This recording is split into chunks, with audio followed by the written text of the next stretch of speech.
ನಮಸ್ಕಾರ ಸ್ನೇಹಿತರೆ, welcome back to Kavyashree ಜೀವನ. ಸ್ನೇಹಿತರೆ, ಈಗ ನಾವೇನು ವೇಟ್ ಲಾಸ್ ಸೀರೀಸ್ ಮಾಡ್ತಾ ಇದೀವಿ, ಇವತ್ತು 2ನೇ ದಿನದಲ್ಲಿ ಇದೀವಿ ನಾವು. ಈ ವಿಡಿಯೋದಲ್ಲಿ ನಾನು ನಿಮ್ ಜೊತೆ ಇಂಡಿಯನ್ ಡಯಟ್ ಪ್ಲಾನ್ ಶೇರ್ ಮಾಡ್ತಾ ಇದ್ದೀನಿ. ಇದು ಮೇನ್ಲಿ ಫಾರ್ ವೇಟ್ ಲಾಸ್ ಆಗಿರುತ್ತೆ. ಹಾಗೆ ಬೇರೆ ನಿಮ್ಗೆ ಯಾವುದೇ ಡಿಸೀಸಸ್ ಇರಲಿ, ಇನ್ಕ್ಲೂಡಿಂಗ್ ಮಧುಮೇಹ, BP ಈ ತರ ಕಾಯಿಲೆಗಳಿದ್ರೂ ಕೂಡ ನೀವು ಇದೇ ಡಯಟ್ ನ ಫಾಲೋ ಮಾಡಿ ವೇಟ್ ಲಾಸ್ ಮಾಡಬಹುದು, ಆರಾಮಾಗಿ ಮಾಡಬಹುದು. ಯಾವುದೇ ಕಾಯಿಲೆ ಇರಲಿ ನಿಮ್ಗೆ ಈ ಡಯಟ್ ನ ನೀವು ಫಾಲೋ ಮಾಡಿ ಆರಾಮಾಗಿ ನೀವು ಈ ಡಿಸೀಸಸ್ ನಿಂದ ಹೊರಗೂ ಕೂಡ ಬರ್ಬೋದು, ಜೊತೆಗೆ ವೇಟ್ ಲಾಸ್ ಕೂಡ ಮಾಡಬಹುದು. ನಿಮ್ ಜೊತೆ ನಾನು ಡೇ 1 ರೆಸಿಪಿನ ಕೂಡ ಶೇರ್ ಮಾಡಿದ್ದೀನಿ. ನೀವು ಅದನ್ನ ಕೂಡ ಫಾಲೋ ಮಾಡಬಹುದು. ಅದು ಡಿಸ್ಕ್ರಿಪ್ಷನ್ ಬಾಕ್ಸ್ ಅಲ್ಲಿ ಕೊಟ್ಟಿರ್ತೀನಿ, ನೀವು ಅದನ್ನ ಚೆಕ್ ಮಾಡಿ. ಸ್ನೇಹಿತರೆ, ಒಂದು ವಾರದಲ್ಲಿ 10 kg ಇಳಿಸಬಹುದು ಅಂತ ಎಲ್ಲ ಸುಳ್ಳು ಹೇಳಕ್ಕೆ ನನಗೆ ಸಾಧ್ಯ ಇಲ್ಲ. ಯಾಕಂದ್ರೆ ನಾನು ಪ್ರಾಕ್ಟಿಕಲ್ ಆಗಿ ಮಾಡಿ ನೋಡಿದ್ದೀನಿ. ಹಾಗೆ ನಾನು ಪಂಚಕರ್ಮ ಚಿಕಿತ್ಸೆನ ತಗೊಂಡು ಅದ್ರ ಜೊತೆಗೆ 10 ದಿನ ಸ್ಟ್ರಿಕ್ಟ್ಲಿ ಈ ತರ ಡಯಟ್ ಫಾಲೋ ಮಾಡಿ ಕೂಡ ನೋಡಿದ್ದೀನಿ. 10 kg ಇಳಿಸೋದು ತುಂಬಾನೇ ಕಷ್ಟ. 10 kg ಇಳಿಯೋದು ಸುಳ್ಳು ಕೂಡ, ಅದು ಆಗೋದಿಲ್ಲ, ಅಸಾಧ್ಯ ಅದು. ಆದ್ರೆ ನೀವು ಈ ಒಂದು ವಾರದ ಸೀರೀಸ್ ನ ಫಾಲೋ ಮಾಡಿ ಆರಾಮಾಗಿ ನೀವು ಒಂದಿಷ್ಟು ವೆಯ್ಟ್ ನ ಲೂಸ್ ಮಾಡಬಹುದು, ಆಯ್ತಾ?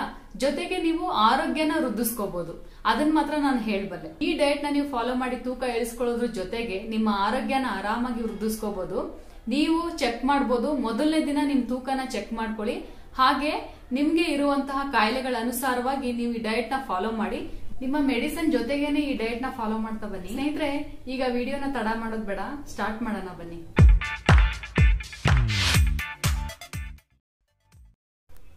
ಇವತ್ತು ಬೆಳಿಗ್ಗಿನ ಟೀ ಬಂದ್ಬಿಟ್ಟು ಮೆಂತ್ಯ ಕಷಾಯ.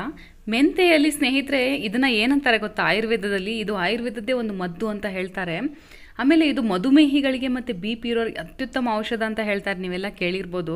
ಇದರಲ್ಲಿ ವಿಟಮಿನ್ A, B, D ಹೆಚ್ಚಾಗಿರೋದ್ರಿಂದ ಜೊತೆಗೆ ಕಬ್ಬಿಣಾಂಶನೂ ಅತ್ಯಧಿಕವಾಗಿರುತ್ತೆ. ಇದರಲ್ಲಿ ಅರ್ಧ ಚಮಚ ನೀವು ಬೆಳಿಗ್ಗೆ ಟೀ ಕುಡಿಯೋದ್ರಿಂದ ನಿಮಗೆ ಮೆಂತೆಯಲ್ಲಿರುವಂಥ ಫೈಬರು ಇದು ಉತ್ತಮ ಜೀರ್ಣಕ್ರಿಯೆಗೆ ಹೆಲ್ಪ್ ಆಗುತ್ತೆ. ಆಮೇಲೆ ಇದು ಹೆಣ್ಣು ಮಕ್ಕಳಿಗೆ ಪೀರಿಯಡ್ ಸಮಸ್ಯೆಯಲ್ಲಿ ಆಗಿರುವಂಥ ಹೊಟ್ಟೆ ನೋವುಗಳಿರುತ್ತೆ ನೋಡಿ, ಅದು ಕೂಡ ಕಮ್ಮಿ ಆಗುತ್ತೆ. ಇದು ಹಸಿವನ್ನು ಕಮ್ಮಿ ಮಾಡೋದ್ರಿಂದ ಆರಾಮಾಗಿ ತೂಕನ ಇಳಿಸ್ಬೋದು ನೀವು. ಇದನ್ನು ಪ್ರಿಪ್ರೇಷನ್ ಮಾಡೋದು ತುಂಬಾ ಸುಲಭ. ನಾವು ಒಂದು ಪಾತ್ರೆ ಇಟ್ಕೊಂಡು ಅದಕ್ಕೆ 1 ಗ್ಲಾಸಷ್ಟು ನೀರು ಹಾಕ್ಕೊಂಡು ಅರ್ಧ ಚಮಚ ಮೆಂತೆ ಕಾಳನ್ನ ಹಾಕ್ಕೊಂಡು 2 ನಿಮಿಷ ಕುದಿಸಿ ಮುಚ್ಚಿಡಬೇಕು. ಮತ್ತು ಇದು ಕಹಿ ಜಾಸ್ತಿ ಇರೋದ್ರಿಂದ ಕೆಲವರಿಗೆ ಇದನ್ನು ಹಾಗೆ ಸೇವಿಸೋಕ್ಕಾಗಲ್ಲ, ಸ್ವಲ್ಪ ಬೆಲ್ಲ ಹಾಕ್ಕೋಬೋದು. ಮಧುಮೇಹಿಗಳು ಹಾಕ್ಕೋಬಾರ್ದು ಅಷ್ಟೇ. ಮತ್ತೆ 1 ನಿಮಿಷ ಮುಚ್ಚಿಟ್ಟು ಇದನ್ನು ಸೋಸ್ಕೊಳ್ಳೋದು. ಆಮೇಲೆ ಇದನ್ನು ಸಿಪ್ ಬೈ ಸಿಪ್ಪು ಕುಡಿತಾ ಬರಬೇಕು. ಬೆಳಗಿನ ಜಾವ ಒಂದು ಸ್ಟಾರ್ಟ್ ಕೊಡೋದಕ್ಕೆ ಒಂದು ಒಳ್ಳೆ ಔಷಧಿಯ ಟೀ ಅಂತ ಹೇಳ್ಬೋದು.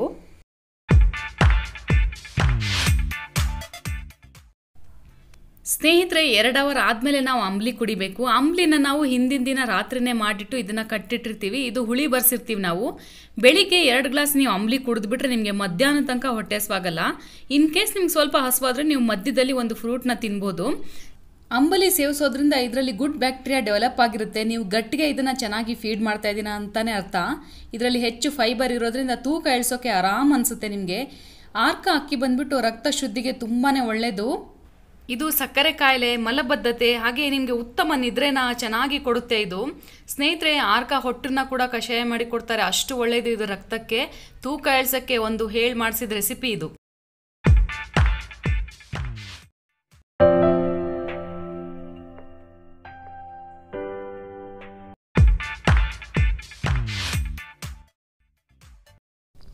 ಲಂಚ್ಗೆ ನಾನು ಆರ್ಕ ಅಕ್ಕಿ ಹಾಗೆ ಹೆಸರು ಕಾಳು ಮತ್ತು ಸಬ್ಬಸಿಗೆ ಸೊಪ್ಪು ಹಾಕಿ ಮಾಡಿರುವಂಥ ಖಿಚಡಿನ ತೋರಿಸ್ತಾ ಇದ್ದೀನಿ.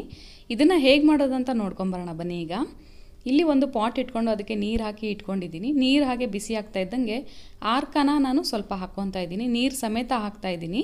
ನೀರಲ್ಲೂ ಕೂಡ ಹಲವಾರು ಪೋಷಕಾಂಶಗಳಿರುತ್ತೆ. ನೀವು ತೊಳೆದ್ಬಿಟ್ಟು ನೆನೆ ಇಟ್ಕೊಂಡಿರ್ಬೇಕು. ಇದನ್ನು ಮಿನಿಮಮ್ 6 ಅವರ್ ನೆನೆದಿರಬೇಕಿದು. ನೀವು ಬೆಳಿಗ್ಗೆನೇ ನೆನೆ ಇಡಿ ಇದನ್ನು. ಇದಕ್ಕೆ ಸ್ವಲ್ಪ ಕುದಿ ಬರ್ತಾ ಇದ್ದಂಗೆ ನಾನು ಸಬ್ಬಸಿಗೆ ಸೊಪ್ಪನ್ನ ಸಣ್ಣದಾಗಿ ಹೆಚ್ಕೊಂಡು ಹಾಕ್ಕೊತಾ ಇದ್ದೀನಿ. ಮತ್ತು ಇದಕ್ಕೆ ನೆನೆಸಿರುವಂತಹ ಹೆಸರು ಬೇಳೆನ ಹಾಕ್ಕೊತಾ ಇದ್ದೀನಿ. ಇದು ಸಿಪ್ಪೆ ಸಮೇತ ಇರೋ ಬೇಳೆ.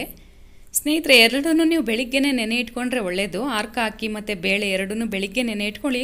ಮಧ್ಯಾಹ್ನದೊಳಗೆ ನಿಮಗೆ ಕುಕ್ ಮಾಡ್ಕೊಳ್ಳೋಕ್ಕೆ ಸರಿಯಾಗುತ್ತೆ. ಇದೀಗ ಚೆನ್ನಾಗಿ ಬೇಯ್ತಾ ಇದೆ. ಇದಕ್ಕೆ ಸ್ವಲ್ಪ ನಾನು ಉಪ್ಪು ಹಾಕ್ಕೊತೀನಿ. ಸ್ನೇಹಿತರೆ, ಇದನ್ನು ನಾವು ಸ್ವಲ್ಪ ಸಾಫ್ಟಾಗಿ ಬೇಯಿಸ್ಕೋಬೇಕು, ಯಾಕಂದರೆ ಖಿಚಡಿ ಥರ ತಿನ್ನಬೇಕಲ್ವ, ಅದಕ್ಕೆ. ನೀವು ಬೇಕಂದರೆ ಬೇರೆ ತರಕಾರಿಗಳನ್ನೂ ಹಾಕ್ಕೋಬೋದು. ನಾನು ಇದಕ್ಕೆ ಟೊಮೊಟೊನೂ ಹಾಕ್ಕೊಂಡಿದ್ದೀನಿ. ಈಗ ಇದನ್ನು ಚೆನ್ನಾಗಿ ಬೇಯಿಸ್ಕೋತೀನಿ. ಸ್ನೇಹಿತರೆ, ಬೇರೆ ಯಾವುದಾದ್ರೂ ತರಕಾರಿ ನೀವು ಮಿಕ್ಸ್ ಮಾಡಿಕೊಂಡ್ರೂ ಒಳ್ಳೆಯದು, ಅಂದರೆ ಸ್ವಲ್ಪ ಹೆವಿ ಆಗುತ್ತೆ ಇದು. ಈ ಕಡೆ ನಾವು ಒಗ್ಗರಣೆ ಮಾಡ್ಕೊಳ್ಳೋಣ. ಇಲ್ಲಿ ತೆಂಗಿನೆಣ್ಣೆ, ಸಾಸಿವೆ, ಜೀರಿಗೆ, ಸ್ವಲ್ಪ ಬೆಳ್ಳುಳ್ಳಿ, ಈರುಳ್ಳಿ, ಹಸಿಮೆಣಸಿನಕಾಯಿ ಎಲ್ಲ ಹಾಕ್ಕೊಂಡಿದ್ದೀನಿ. ಸ್ನೇಹಿತರೆ, ಸ್ವಲ್ಪ ಒಗ್ಗರಣೆ ಹಾಕೋದ್ರಿಂದ ಅದು ಟೇಸ್ಟ್ ಚೆನ್ನಾಗಾಗುತ್ತೆ. ಇದು ನೀಟಾಗಿ ಕ್ರಿಸ್ಪಿಯಾಗಿ ಫ್ರೈ ಮಾಡಿಕೊಂಡು ಹಾಕೋತಾ ಇದ್ದೀನಿ ಇಲ್ಲಿ.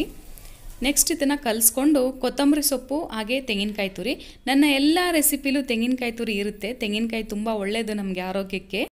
ಸ್ನೇಹಿತರೆ, ಲಂಚ್ಗೆ ಇದೊಂದೇ ರೆಸಿಪಿ ಸಾಕು. ಯಾಕಂದರೆ ಇದರಲ್ಲಿ ನಾವು ಸೊಪ್ಪು, ಕಾಳು ಆಮೇಲೆ ಅಕ್ಕಿ ಹಾಕಿರೋದ್ರಿಂದ ತುಂಬಾ ಇದು ರಿಚ್ ಆಗಿರುತ್ತೆ ತಿನ್ನೋದಕ್ಕೆ. ನೀವು ಯಾರು ಸಿರಿಧಾನ್ಯ ತಿನ್ನೋರಿದ್ರೆ ನಿಮ್ಗೆ ಗೊತ್ತಿರುತ್ತೆ ಸಿರಿಧಾನ್ಯ ಜೀರ್ಣ ಆಗೋದಕ್ಕೆ ಎಷ್ಟು ಅವರ್ ಟೈಮ್ ತೊಗೊಳುತ್ತೆ ಅಂತ ಹೇಳಿ.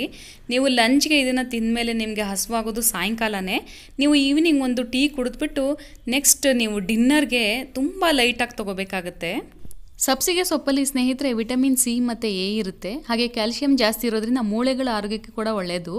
ಜೀರ್ಣಕ್ರಿಯೆಗೆ ಇದು ಹೇಗೆ ಸಹಾಯ ಮಾಡುತ್ತೆ ಅಂದರೆ ಫೈಬರ್ ಜಾಸ್ತಿ ಇರುತ್ತೆ. ಮತ್ತು ಹೊಟ್ಟೆಲಿ ನಿಮ್ಗೆ ಏನೇ ಸಮಸ್ಯೆ ಇರಲಿ ನೀವು ಸಬ್ಸಿಗೆ ಸೊಪ್ಪನ್ನು ತಿನ್ನಿ. ತೂಕ ಇಳಿಸಲು ಹೇಗೆ ಇದು ಪರಿಣಾಮಕಾರಿಯಾಗುತ್ತೆ ಅಂದರೆ ಕಡಿಮೆ ಕ್ಯಾಲರಿ ಇದು ಮತ್ತು ಕೆಟ್ಟ ಕೊಲೆಸ್ಟ್ರಾಲ್ನ ಕಮ್ಮಿ ಮಾಡೋದ್ರ ಜೊತೆಗೆ ನಿಮಗೆ ಒಳ್ಳೆಯ ಕೊಲೆಸ್ಟ್ರಾಲ್ನ ಇಂಪ್ರೂವ್ ಮಾಡೋಕ್ಕೆ ಹೆಲ್ಪ್ ಮಾಡುತ್ತೆ. ಹೆಸರು ಬೇಳೆ ಅಥವಾ ಹೆಸರು ಕಾಳು ಬಗ್ಗೆ ಹೇಳೋದಾದರೆ ಇದು ಕೂಡ ಸಿರಿಧಾನ್ಯ ಥರ ಲೋ ಗ್ಲೈಸಿಮಿಕ್ ಇಂಡೆಕ್ಸ್ ಇರೋದ್ರಿಂದ ಮಧುಮೇಹಿಗಳಿಗೆ ಮತ್ತು BP ಇರೋರಿಗೆ ತುಂಬ ಒಳ್ಳೆಯದು. ಇದರಲ್ಲಿ ಪ್ರೋಟೀನ್, ಮೆಗ್ನೀಷಿಯಂ ಮತ್ತು ಫೈಬರ್ ಸಮೃದ್ಧವಾಗಿದೆ. ಇದರಲ್ಲಿ ಫೈಬರ್ ಜಾಸ್ತಿ ಇರೋದ್ರಿಂದ ಜೀರ್ಣಕ್ರಿಯೆ ಚೆನ್ನಾಗಾಗುತ್ತೆ. ಇಂಪಾರ್ಟೆಂಟಾಗಿ ನಮ್ಮ ಕರಳಲ್ಲಿರೋ ಬ್ಯಾಕ್ಟೀರಿಯಾ ಬೆಳವಣಿಗೆ ಆಗೋದಕ್ಕೆ ಉತ್ತೇಜಿಸುತ್ತೆ ಇದು. ನೀವು ಖಂಡಿತ ಇದನ್ನು ವೆಯ್ಟ್ ಲಾಸ್ ಜರ್ನಿಲಿ ಟ್ರೈ ಮಾಡಬೇಕು. ತಿಂದು ನೋಡಿ ಹೇಗಿರುತ್ತೆ ಅಂತ. ಈವ್ನಿಂಗ್ ಟೈಮಲ್ಲಿ ಸಕ್ಕರೆ ಹಾಕಿರೋ ಕಾಫಿ ಟೀ ಬದಲಾಗಿ ಮನೆಯಲ್ಲೇ ಮಾಡಿರುವಂಥ ಧನಿಯಾ ಕಷಾಯನ ತೋರಿಸ್ತಾ ಇದ್ದೀನಿ ನಿಮಗೆ. ಈ ಪುಡಿನ ಮನೆಯಲ್ಲೇ ಮಾಡಿಟ್ಕೊಂಡಿರೋದು. ಇದನ್ನು ಜಾಸ್ತಿ ಕುದಿಸೋ ಅವಶ್ಯಕತೆ ಇಲ್ಲ. 1 ನಿಮಿಷ ಕುದಿಸಿ ಇಳಿಸ್ಕೋಬೇಕು, ಆಮೇಲೆ ಸೋಸ್ಕೊಂಡು ಕುಡಿಯೋದು ಅಷ್ಟೇ. ಧನಿಯಾದಲ್ಲಿ ಕ್ಯಾಲ್ಶಿಯಂ ಹೆಚ್ಚಾಗಿರೋದ್ರಿಂದ ಆರ್ಥ್ರೈಟಿಸ್ ಪೇಷಂಟ್ಗಳು ಇದನ್ನು ತಗೊಳ್ಳೇಬೇಕು. ಇದು ವೆಯ್ಟ್ ಲಾಸ್ಗೆ ಹೇಗೆ ಸಹಾಯ ಮಾಡುತ್ತೆ ಅಂದರೆ ಇದು ಡೈಜೆಷನ್ನ ಇಂಪ್ರೂವ್ ಮಾಡುತ್ತೆ. ಅದರಿಂದ ನಾವು ವೆಯ್ಟ್ ಲಾಸಲ್ಲಿ ಈ ಚಹಾನು ಕೂಡ ನಾವು ಇನ್ಕ್ಲೂಡ್ ಮಾಡ್ಬೋದು. ಇಲ್ಲಿ ನಾನು ಜೋನಿ ಬೆಲ್ಲನ ಹಾಕ್ಕೊಂಡು ಮಿಕ್ಸ್ ಮಾಡ್ಕೋತಿದ್ದೀನಿ. ನೀವು ಬೇಕಾದರೆ ಹಾಗೇನೇ ಕುಡಿಬೋದು, ಇದೇನು ತುಂಬ ಕಹಿ ಇರೋದಿಲ್ಲ. ಜೋನಿ ಬೆಲ್ಲ ಹಾಕ್ಕೊಂಡ್ರೆ ಸ್ವಲ್ಪ ಟೇಸ್ಟಿ ಅನಿಸುತ್ತೆ. ಆದರೆ ಡಯಾಬಿಟಿಕ್ ಪೇಷಂಟ್ ಇರೋರು ಇದನ್ನು ಅವಾಯ್ಡ್ ಮಾಡ್ಬೋದು.